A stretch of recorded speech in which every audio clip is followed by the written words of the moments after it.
जय बोलो देवादिदेव 1008 श्री भगवान महावीर स्वामी की जय जय जय। अहिंसा परमो धर्म की जय जय जय। परम पूज्य आचार्य गुरुवर श्री विद्यासागर जी महाराज की जय जय जय। परम पूज्य स्वामी मुनिवर श्री प्रमाण सागर जी मुनि महाराज की जय जय जय। परम पूज्य मुनि श्री विराट सागर जी मुनि महाराज की जय जय जय।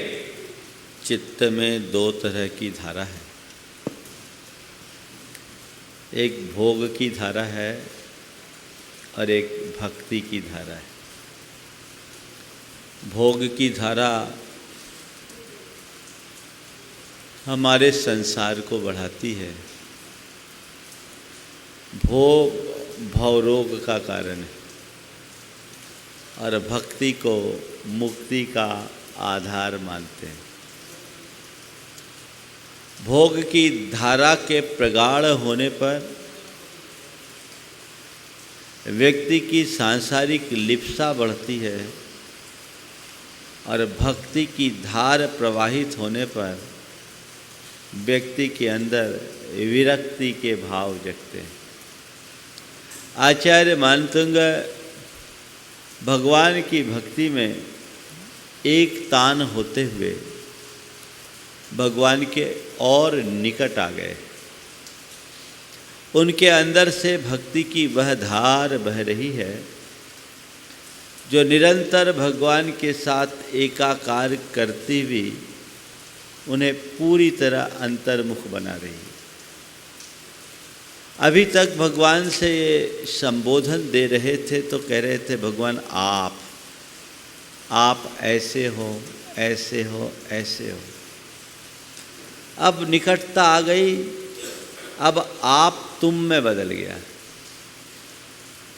हम जब किसी से कुछ बोलते हैं तो आपका संबोधन जब भी होता है तो उसमें एक दूरी दिखती है, लेकिन जब तुम आ जाता है तो उसमें निकटता आती है, जिससे हमारी किसी भी प्रकार की औपचारिक दूरी ना हो, उसके साथ तुम शब्द का प्रयोग होता है।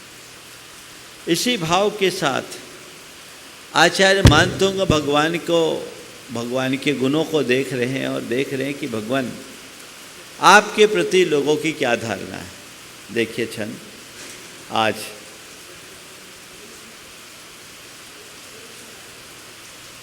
तेईसवें छंद से बात शुरू करते हैं। त्वामामनन्ति मुनयः परमं पुमांस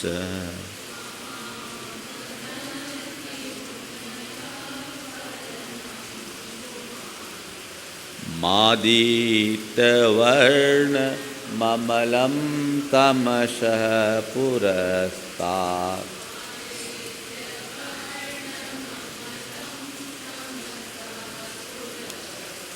त्वामेव सम्यगुपलभ्य जयन्ति मृत्युम्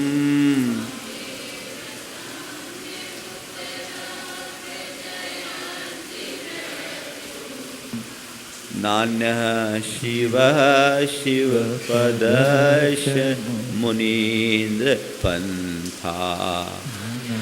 शिवः शिवपदश्च मुनीन्द्र पंथः। भक्ति करते करते आचार्य मानतुंग ऐसा प्रतीत हो रहा है मानो किसी पुष्प के बगीचे में पहुंच गए और उस बगिया में पहुंचकर वहाँ रहने वाले एक एक फूल को वो तोड़ रहे हैं और उससे माला गूंथ रहे हैं। आने वाले 3 छंदों में कुल 24 पुष्प होंगे, जिससे भगवान की स्तुति आचार्य मानतुंग उनके विभिन्न रूपों के साथ कर रहे हैं। हे मुनीन्द्र, त्वाम तुम्हें मुनिया आमनंती मुनिजन मानते हैं। मुनि का मतलब सामान्य रूप से मुनि होता है, पर यहाँ मुनि का मतलब लेना विशिष्ट ज्ञानी साधक। तो हे मुनीन्द्र, आपको मुनिजन मानते हैं। क्या मानते हैं? परमम पुमांसम, आपको परम पुरुष मानते हैं। परम मतलब जो चरम को पार कर गया, जिससे ऊपर कोई नहीं। पहले छंद का अर्थ ले ले, फिर व्याख्या करता हूं। आपको मुनिजन परम पुमांस मानते हैं, परम पुरुष मानते हैं। फिर आदित्य वर्णम, आपको सूरज के वर्ण वाला मानते हैं, यानी अरुणाभ मानते हैं। जब उगता हुआ सूरज होता उसके वर्ण जैसा मानते हैं। अमलम, आपको निर्मल मानते हैं। तमसा पुरस्तात्, आपको अंधेरे से पार मानते हैं। त्वामेव सम्यक उपलब्ध है, आपको ही सम्यक यानी अच्छे तरीके से उपलब्ध प्राप्त करके जयंती मृत्युम, लोग मृत्युंजयी बनते हैं।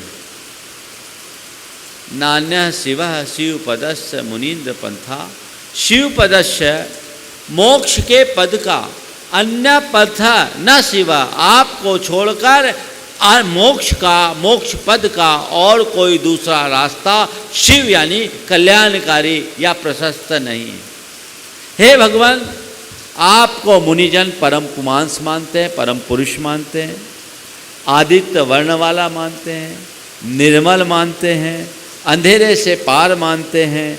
आपको ही अच्छे तरीके से आलम्बन लेकर उपलब्ध करके मृत्युंजयी बनते हैं, मृत्यु को जीतते हैं। और हे प्रभु, आपके अलावा कोई दूसरा मोक्ष पद का प्रशस्त पद नहीं है, शिव पद का, शिव यानी कल्याणकारी पंथ नहीं है, आप ही सब कुछ हो। 5 बातें इसमें हैं। सबसे पहली बात, भगवान आप परम पुमांस हो।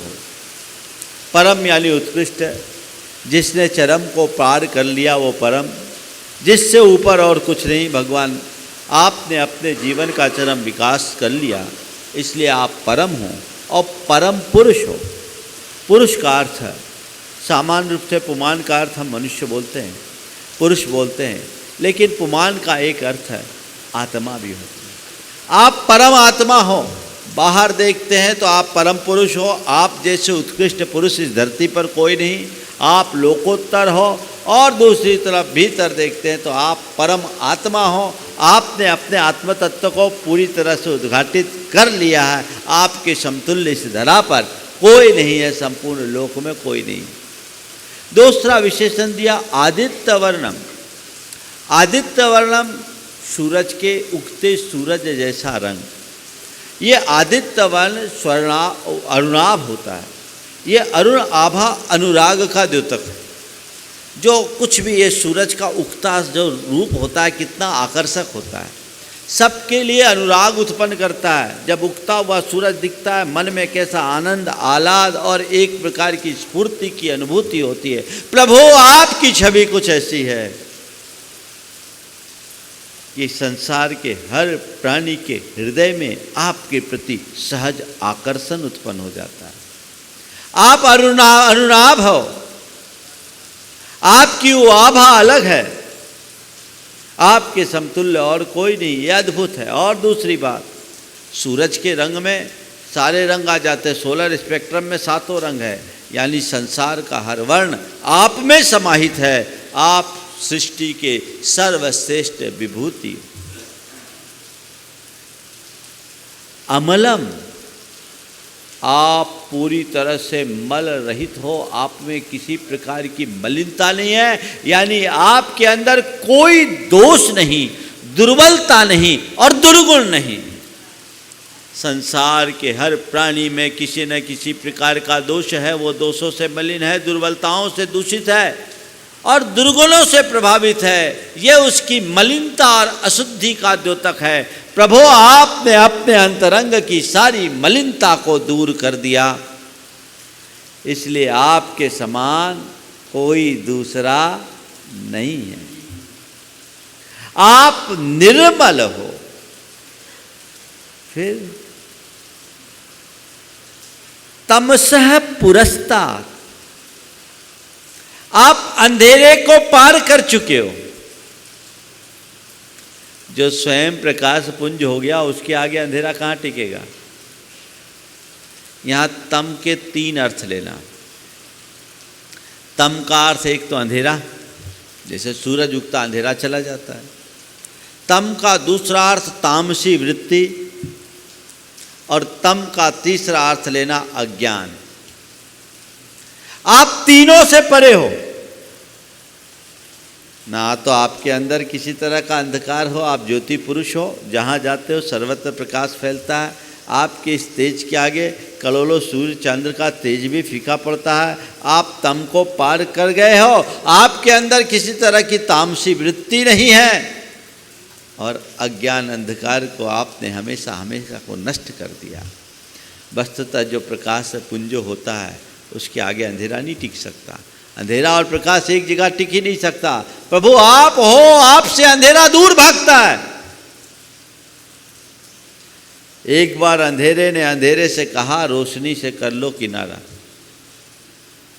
अंधेरे ने अंधेरे से कहा, रोशनी से कर लो किनारा। यदि किसी दिन रोशनी आ गई तो मिटेगा नामो निशा हमारा तुम्हारा।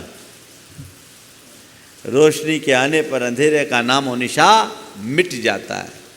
तो ये आप अंधकार को पार कर देने वाले हो। संस्कार के हर प्राणी के अंदर अंधकार है, अज्ञान का, मोह का, उसकी तामसी वृत्तियों का, लेकिन आपने उसे पार कर दिया।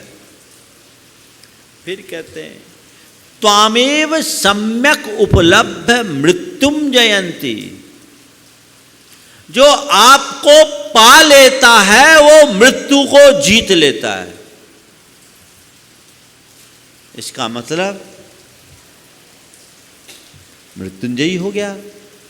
भगवान को भज लो, अब मृत्यु कभी होगी नहीं, अमर हो जाएंगे। हाँ, मृत्युंजयी बनने का एक ही मार्ग है। भगवान ऋषभदेव कहते हैं, वो खुद मृत्युंजयी हैं और कहते हैं तुम भी मृत्युंजयी बन सकते हो। इसी आधार पर मानतुंगाचार्य कह रहे कि प्रभु जो आपका आश्रय पाता है वो मृत्युंजयी हो जाता है। क्यों? आपकी एक निश्चय भक्ति, एक व्यवहार भक्ति है। जब आपकी निश्चय भक्ति में कोई लवलीन होता है, अपने भीतर डूब जाता है, जो अपने भीतर की परमात्मा को प्राप्त कर लेता है वो सिद्ध आत्मा बन जाता है, वो मृत्युंजयी हो जाता है, जन्म मरण से पार हो जाता है। प्रभु आपने अपने अंदर के उस परम तत्व का आश्रय लिया, आपने स्वात्मा को प्राप्त कर लिया, आप मृत्युंजयी हो गए। हम सबको मृत्युंजयी बनने का मार्ग बता दिया। जिसने अपने भीतर बैठे ऋषभदेव का आश्रय लिया, जिसने अपने भीतर के परमात्मा को अच्छे से प्राप्त कर लिया, तामेव सम्यक उपलब्ध है। आत्मा यदि परमात्मा को प्राप्त कर लेता है उसी क्षण वो सिद्ध बन जाता है, मृत्युंजयी हो जाता है, फिर कोई रोक नहीं पाता। ये भीतर की भक्ति से मृत्युंजयी बनने की बात है। बाहर की भक्ति से भी मृत्युंजयी होते हैं। भगवान की भक्ति करोगे तो मृत्युंजयी बनोगे। हालांकि हर मनुष्य को मरना पड़ता है। मनुष्य को संस्कृत में मर्त बोलते हैं। ये मर्त्य लोक है। मर्त किसको बोलते हैं? जो मरे सो मर्त, जो मरे सो मर्त, म्रियंते इति मर्त्या। जो मरते हैं वो मरते हैं। हम सबका जीवन बड़ा क्षणिक है, कभी भी समाप्त होने वाला है। हम कभी भी मर सकते हैं। देवों को अमर कहते हैं पर उन्हें भी मरना पड़ता है। ये बात और है कि वो हमारी तरह जल्दी नहीं मरते, इसलिए उनको अमर कहते हैं। पर इस धरती पर अमर कोई नहीं है। फिर भी कहते हैं जो भगवान की भक्ति का आश्रय लेता है वो मृत्युंजयी बन जाता है। ये भक्तामर का तो पहला ही छंद बोलता है, भक्तामर। जो भक्त है वो अमर हो जाता है, जो भक्त बनता है वो अमर हो जाता है। मृत्युंजयी, भगवान की भक्ति बनने करने वाला मृत्युंजयी हो जाएगा। मतलब मृत्यु को भले न टाल पाएं, पर भगवान का सच्चा भक्त कभी मृत्यु से हारता नहीं, और जो मृत्यु से हारता नहीं वो मृत्युंजयी बनता है। एक मृत्यु के पार हो जाना मृत्युंजयत्व है, जो सिद्ध अवस्था में होता, और एक मृत्यु से हारना नहीं, ये भी मृत्युंजयी है। मृत्यु से डरना नहीं, यह मृत्युंजयत्व है। एक सच्चा भक्त कभी भी जीवन में भगवान के सामने आने के बाद, भगवान के स्वरूप को समझ लेने के बाद, हृदय में भगवान को ढार लेने के बाद कभी मृत्यु से डरता नहीं, मृत्यु से हारता नहीं। ये भी तो जीत है। मृत्यु से हारो नहीं। आज लोग तो बिना मरे मर रहे हैं, सब मृत्यु से डरते हैं, पल पल मरते हैं। मौत तो एक बार मारती है, ये अपने जिंदगी भर मरते हैं। जो चिंता से, भय से दबा हुआ है, वो जीते जी मरा हुआ है।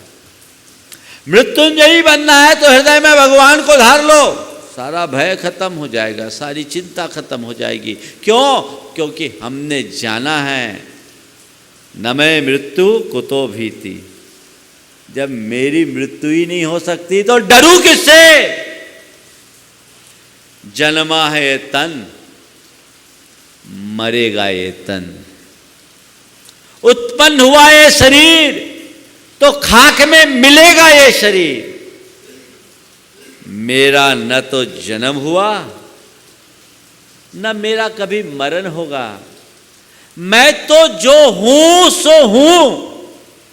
प्रभु, जब तक आपके संसर्ग और सानिध्य में नहीं था, तब तक मुझे मेरे स्वरूप का पता नहीं था। आपके संपर्क सानिध्य में आने के बाद मुझे मेरी असली पहचान हुई। मुझे लगा कि ये तन नहीं, मैंने तो अपने आप को पहले शरीर रूप ही मानने का भ्रम पाल रखा था। अब मेरी भ्रांति टूट गई। ये तो ऊपर का चोला है, भीतर का असल तत्व तो मैं हूं, जो अस्त्र से कट नहीं सकते, अग्नि से जल नहीं सकते, जिसे कोई छू नहीं सकता, जिसे पानी बहा नहीं सकता, जिसे वायु उड़ा नहीं सकती, वो मैं हूं। मुझे किसका डर? बस यही एक सच्चे भक्त की पहचान।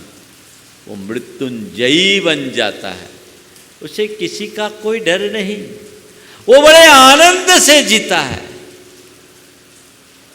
हम लोगों ने कहानी में सुना है, सुदर्शन सेठ को सूली पर चढ़ा दिया गया। सुदर्शन सेठ को सूली पर चढ़ाया गया। सुदर्शन सेठ ने क्या किया?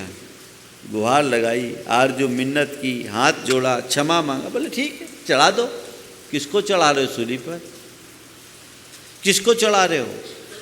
जिसे तुम चढ़ा रहे हो मैं हूं ही नहीं, और मैं हूं उसे तुम जानते ही नहीं। मुझे तो तुम छू ही नहीं सकते। फंदा किस पे डालोगे? इस तन पर तुम फंदा डाल रहे हो, डाल दो।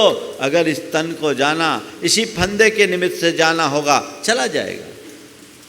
मैं तो बस मैं हूं, मुझे तो कोई छू भी नहीं सकता, मेरी आत्मा को कोई छू ही नहीं सकता। और वो अपने भीतर के परमात्मा में डूब गए। उनने भगवान का स्मरण किया, प्रभु को याद किया, और वो याद करते करते ऐसे निमग्न हो गए कि वहाँ मृत्यु की सामग्री सामने दिख रही है, साक्षात मौत नाच रही है, लेकिन वो रंच मात्र डरे नहीं, डिगे नहीं। ठीक है, मुझे कोई मारने वाला इस धरती पर पैदा हुआ ही नहीं है, हम तो अमर भये न मरेंगे, ये विश्वास। मुझे कोई मार नहीं सकता, न मैं मृत्यु कुतो भीति। जब मैं मृत्यु रूप नहीं हूं तो मुझे डरना क्या? मरने से क्या डरना? और तन तो एक दिन जाना ही है, जब जाना होगा तो जाएगा। मुझे डरना नहीं। मैं तो देख रहा हूं क्या खेल खेला जा रहा है, मैं भी उसका एक हिस्सा बन करके जी रहा हूं, और उस खेल में अपनी सहभागिता दे रहा हूं। हुआ क्या? उस फांसी का फंदा जिस पर सूली पर चढ़ाया जा रहा था, वो फंदा ही उनके गले की माला बन गई, और जय जयकार हो गया। इसलिए कहते हैं त्वामेव सम्यक उपलब्ध जयंती मृत्युम। प्रभु आपको ही अच्छे तरीके से प्राप्त करके मृत्यु को जीत लेते हैं, है ना। इसलिए नान्य शिवः शिवपदस्य मुनीन्द्र पंथा। हे मुनीन्द्र, इसलिए शिवपदस्य मोक्ष पद का आपके अलावा अन्य शिव पंथा न, अन्य कोई सच्चा मार्ग, प्रशस्त मार्ग, कल्याणकारी मार्ग नहीं है। जो है सो आप ही हो, और आप क्या है। त्वामभयं विभुमचिन्त्यमसंख्यमाद्यम्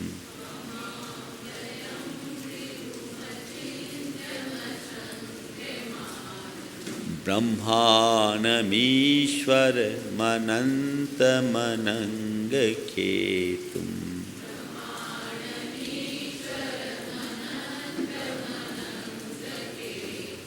योगीश्वरं विदितयोगमनेकमेकम्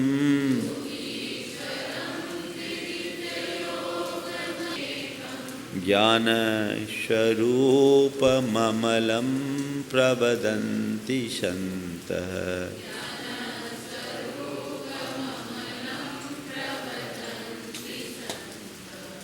हे भगवान, आपके विषय में संत लोग क्या बोलते हैं। जब मैं संतों से मिला, संतों के मध्य आपकी चर्चा की सुनी, तो मैंने देखा त्वाम, तुम्हें, आपको अव्यय, विभु, अचिंत्य, असंख्य, आद्य, ब्रह्मा, ईश्वर, अनंत, अनंग केतु, योगीश्वर, योगविद, अनेक, एक, ज्ञान स्वरूप और अमल प्रवदंती कहते हैं। 15 बातें इसमें। आपको क्या कह रहे हैं। अव्यय। अव्यय का मतलब, अव्यय का व्यवहारिक अर्थ है जो कभी खत्म न हो, जिसका कभी व्यय न हो। खर्चा करते जाओ, फिर भी जो का त्यों बना रहे, वो अव्यय। कितना ही खर्चा करो, तुम्हारे पास धन दौलत है, दुनिया की चीज़ें हैं, उसे यदि तुम खर्चोगे तो क्या होगा। व्यय के बाद वो विनष्ट होगा। सब व्ययशील है, विनाशिक है। प्रभु आप तो अव्यय हो, आप अव्यय हो। आपके पास ऐसा ज्ञान धन है, आपके पास ऐसा गुण वैभव है जो कभी विनष्ट नहीं होता। और अव्यय के दार्शनिक अर्थ को ले तो उसका अर्थ निकलता है, प्रभु आप अव्यय यानी अविनाशी हो, शाश्वत हो। कुछ दर्शन ऐसे हैं जो वस्तु को क्षणछयी मानते हैं, सर्वथा उच्छेदवाद का वादियों को संबोधा है यहाँ। जो क्षणछयी विनाशिक मानते, बोलते नहीं प्रभु आपका स्वरूप तो अव्यय है। ये बात अलग है कि आपके पर्यायों में परिवर्तन होता रहता है, संसार की हर वस्तुओं में उत्पत्ति और विनाश होता रहता है, लेकिन उत्पत्ति और विनाश के इस क्रम में भी उसकी मौलिक स्थिरता बनी रहती है। यही अव्यय आप हो। आप अव्यय हो, आप शाश्वत हो। फिर आप विभु हो। विभु यानी समर्थ, समर्थ हो। आप अपने उत्थान पतन के मालिक स्वयं हो। और विभु का एक दूसरा अर्थ है आप व्यापक हो, लोकव्यापी हो। आपका ज्ञान पूरे लोक में व्याप्त है। अचिंत्य, आप तो अचिंत्य हो। आपके विषय में आपकी महिमा अचिंत्य अकथ्य है, कुछ कहा ही नहीं जा सकता। आप ऐसे हो, बस जो आपको देखता है वो आपका होकर रह जाता। आपके विषय में कुछ कहने की भी स्थिति उसकी नहीं होती। और आप असंख्य हो। आप असंख्य हो क्योंकि असंख्य भक्तों के हृदय में आप विराजमान हो। आपने असंख्यों का उद्धार किया है। आपकी दिव्य वाणी को सुनकर असंख्य प्राणियों ने अपना कल्याण किया है, इसलिए आप असंख्य हो। फिर आप आद्य हो, प्रथम हो। इस युग में आदिम तीर्थंकर आप हो, धर्म के आद्य प्रवर्तक आप हो, और केवल धर्म के ही प्रवर्तक नहीं, इस कर्म मूलक मानव सभ्यता की सूत्रधार आप हो। आपने इस धरती को असी मसी कृषि विद्या वाणिज्य और शिल्प का उपदेश देकर जीवन निर्वाह का पाठ पढ़ाया। आगे चलकर राजा बनकर राज्य की व्यवस्था बताई और धर्म तीर्थ का प्रवर्तन करके धर्म का मार्ग बताया। इसलिए आप आदि ब्रह्मा हो, आप प्रजापति हो, आप आद्य हो, प्रथम तीर्थंकर ही नहीं, सबके प्रथम आश्रयनी हो। ब्रह्मांडमीश्वर अनंत मनंग के तुम, आप ही ब्रह्मा हो, आप ब्रह्मा हो। आचार्य मान तुम कहते हैं लोक में एक ब्रह्मा विष्णु और महेश की चर्चा आती है। ब्रह्मा ने सृष्टि की रचना की, विष्णु को सृष्टि का प्रतिपालक कहा जाता है और महेश को सृष्टि का संहारक कहा जाता है। प्रभु, मुझे नहीं मालूम कि इस सृष्टि को रचने वाला कोई ब्रह्मा है भी नहीं। मुझे ये भी नहीं पता कि इस सृष्टि को संभालने वाले कोई विष्णु है या नहीं। मुझे ये भी नहीं मालूम कि इस सृष्टि के संहारक कोई महेश भी है या नहीं। पर मैं जब आपको देखता हूँ तो मुझे केवल आप में ब्रह्मा विष्णु और महेश तीनों का रूप दिखता है। आप ब्रह्मा हो क्योंकि युग की आदि में सारी व्यवस्थाएं आपने बनाई, इसलिए ब्रह्मा हो। आप प्रजा के जीवन के निर्वाह की बात बताई आपने, इसलिए आप विष्णु हो। और आपने इस धरती पर जीने वाले लोगों के दोषों और दुर्बलता का नाश करने का मार्ग दिखाया, इसलिए आप महेश हो। आप ये तीनों हो, इसलिए आपको ब्रह्मा, ईश्वर, ईश्वर मतलब जो खुद के वश में हो, ईश्वर जिसके अंदर सारे इष्ट गुण रहते हों और जो अपना मालिक खुद हो, आप खुद हो। और अनंग केतु, अनंग बोलते काम, काम के केतु यानी काम को जीत लेने वाले हो, काम जयी हो। शिव को काम जयी कहता है। भगवान ऋषभदेव का नाम अनंग केतु है। एक समय था जब कहते हैं कि शिव को योगी की मुद्रा में रखा जाता था और कई विद्वानों ने ऋषभदेव और शिव दोनों में एकता की भी बात की है। तो कह रहे आप अनंग केतु हो, काम जयी हो। और अनंग का दूसरा अर्थ ये भी लिया जा सकता है, अंग का अर्थ होता है शरीर। अनंग यानी आप शरीर रहित, केतु यानी चिन्ह वाले हो, आप अशरीर चिन्ह वाले हो, सिद्ध आत्मा हो। योगीश्वर, आप योगियों के ईश्वर हो, योगी के अधिपति हो। सारे योगी जन आपको अपना इष्ट मानकर अपनी आराधना करते हैं। विदित योगम, आप सारे योग के मार्ग को जानते हो और आपने सारे योग के मार्ग को हमें बताया है। अनेकम एकम, आपके अनेक नाम हैं, 1000 नामों से आपको जाना जाता है, इसलिए आप अनेक हैं।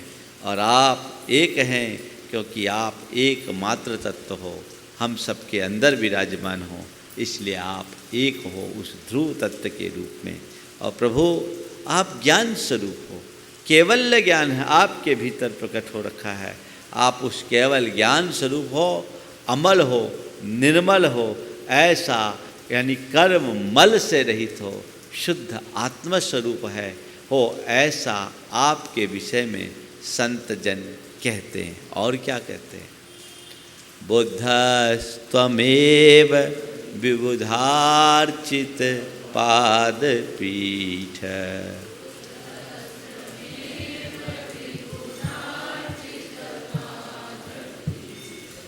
त्वं शंकरोषि भुवनत्रय शंकरत्वा,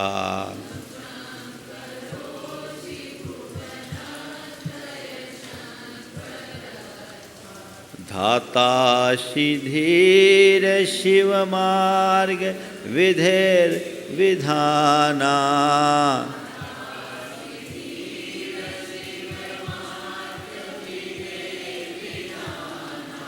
व्यक्तं तमेव भगवन् पुरुषोत्तमोऽसि।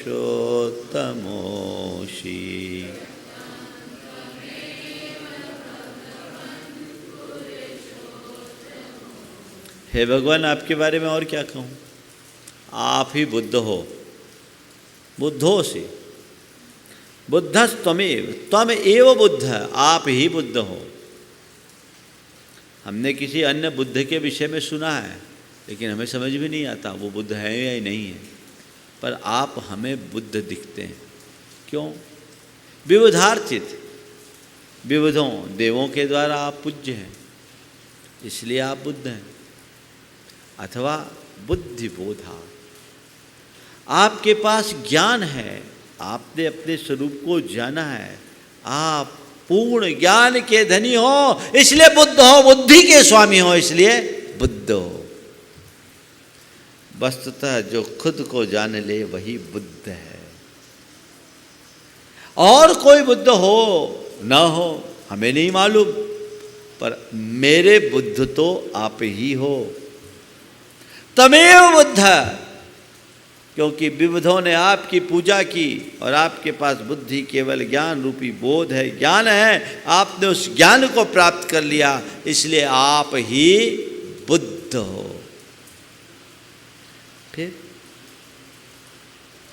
तम संकरोषि भूनत्रय संकरत्वा, आप ही शंकर हो। क्यों? भूनत्रय, तीन लोक में सम यानी सुख करने वाले। सच्चा शंकर कौन है? जो तीन लोक में सम की स्थापना करे, यानी शुभ, कल्याण या सुख को स्थापित करने वाला, मंगल को स्थापित करने वाला शंकर है। प्रभु, आपकी कृपा से संसार के हर प्राणी का कल्याण हो रहा है, इसलिए आपने तीनों लोकों का कल्याण कर दिया, अतः आप ही शंकर हो। धातासि धीर शिव मार्ग विधिर विधाना। हे प्रभु, आप धाता यानी ब्रह्मा। क्यों? आपने इस पूरे के पूरे संसार को मोक्ष मार्ग की विधि बताई है।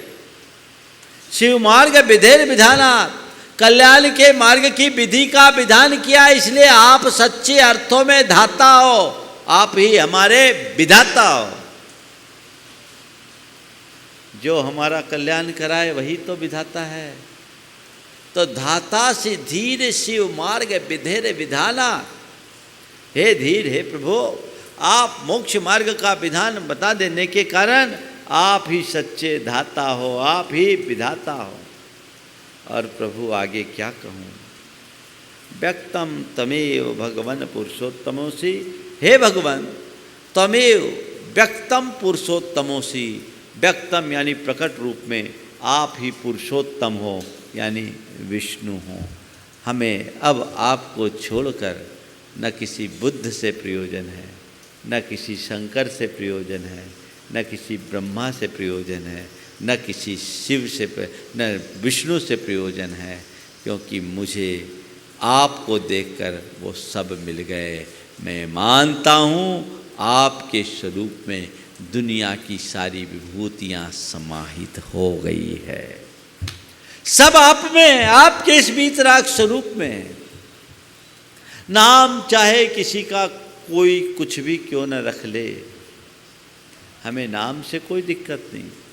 ऋषभदेव को महादेव भी बोलते हैं, ऋषभदेव को शंकर भी बोलते हैं, ऋषभदेव को महेश भी बोलते हैं।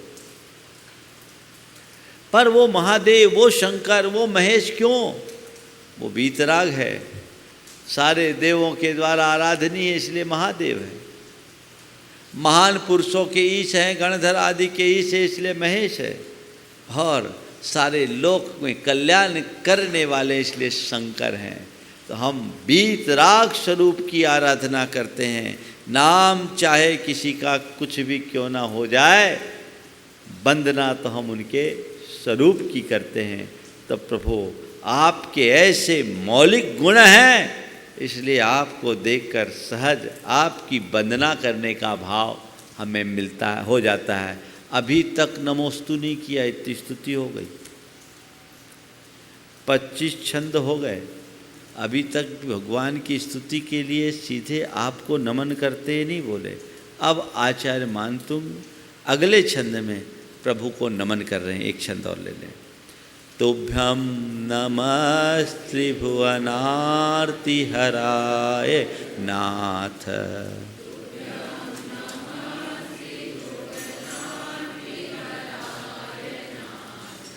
तुभ्यं नमः क्षितितलामलभूषणाय,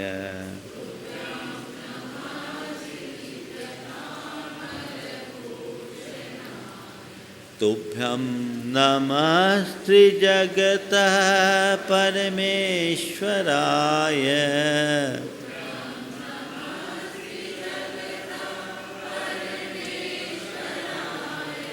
तुभ्यं नमो जिनभवोदधि शोषणाय।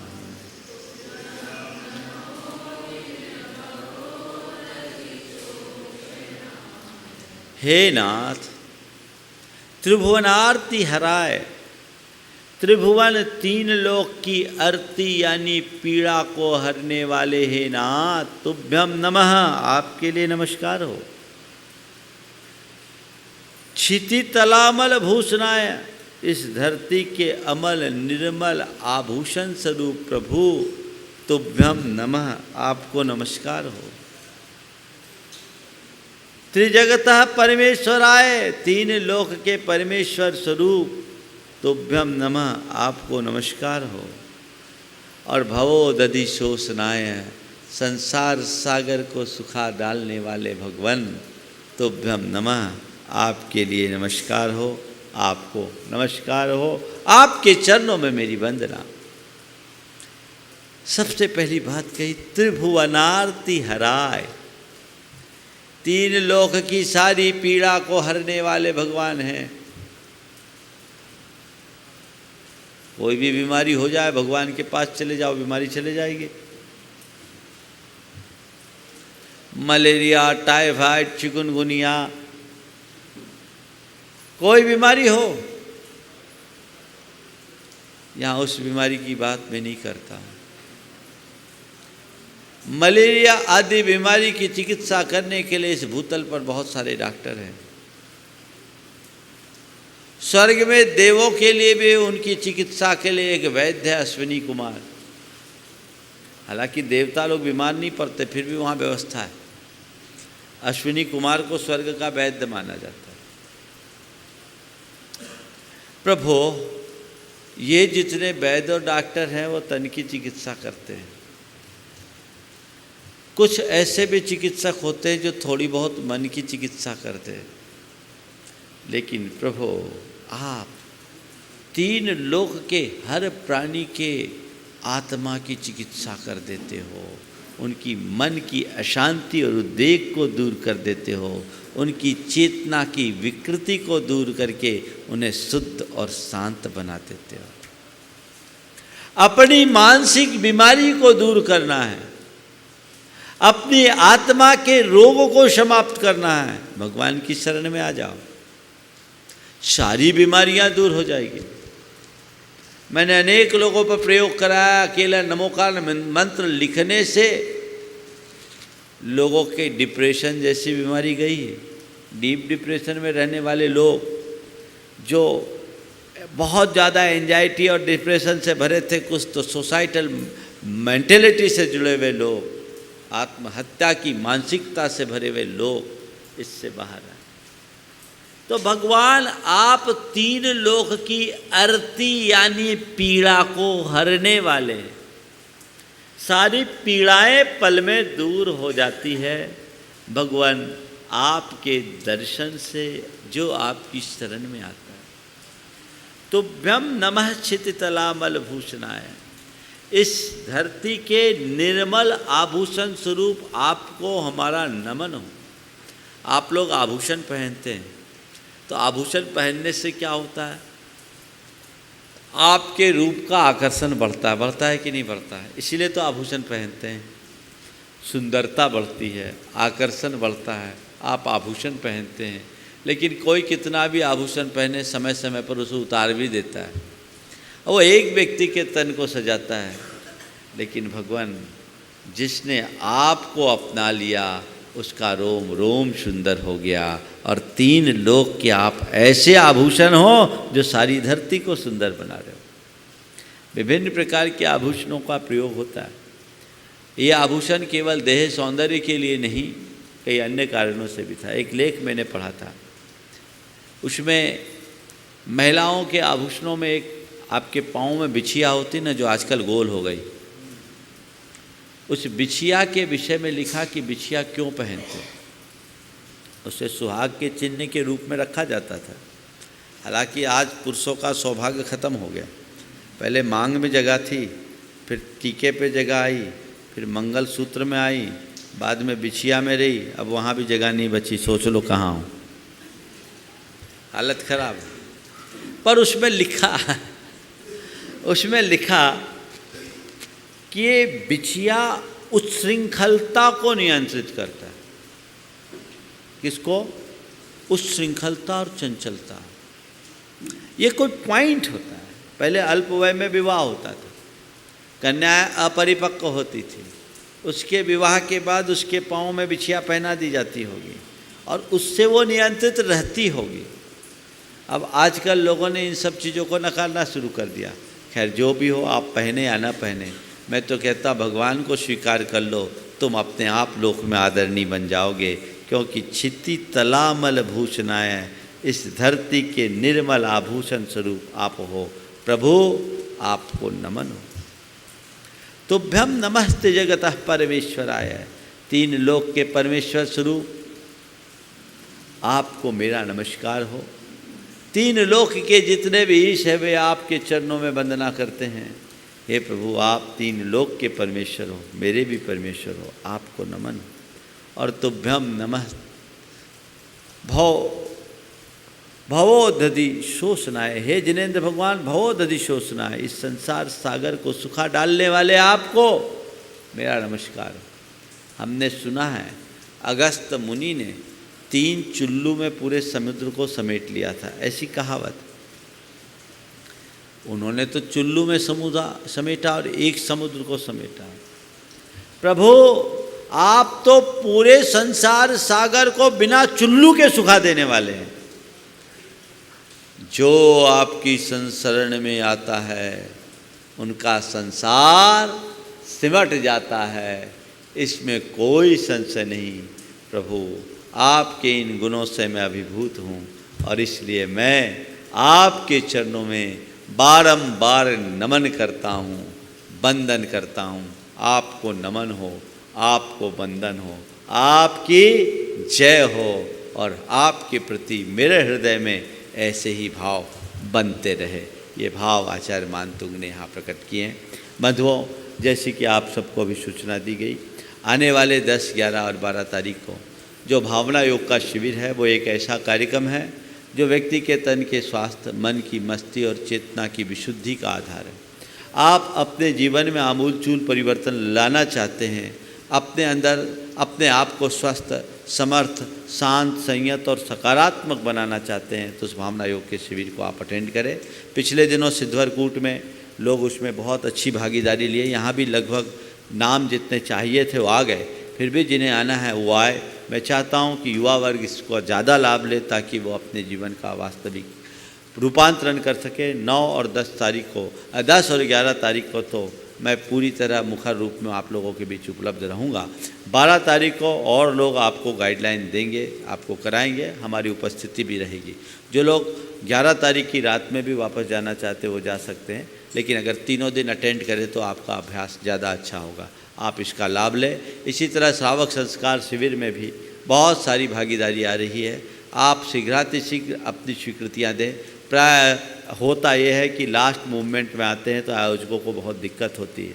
आप समय पर यदि अपनी सूचना देंगे तो आयोजकगण आपकी व्यवस्था अच्छी बना लेंगे। और इस बार समिति ने निर्णय ले लिया, मैंने भी निर्देश दे दिया कि जो समय पर आए उन्हें ही स्वीकार करना, आखिरी में आने में व्यवस्थाओं में जो कठिनाइयाँ होती वो ठीक नहीं। इसलिए जिन्हें भी अपना नाम देना है विचार न करें, अविलंब करें और इसका लाभ उठाएं।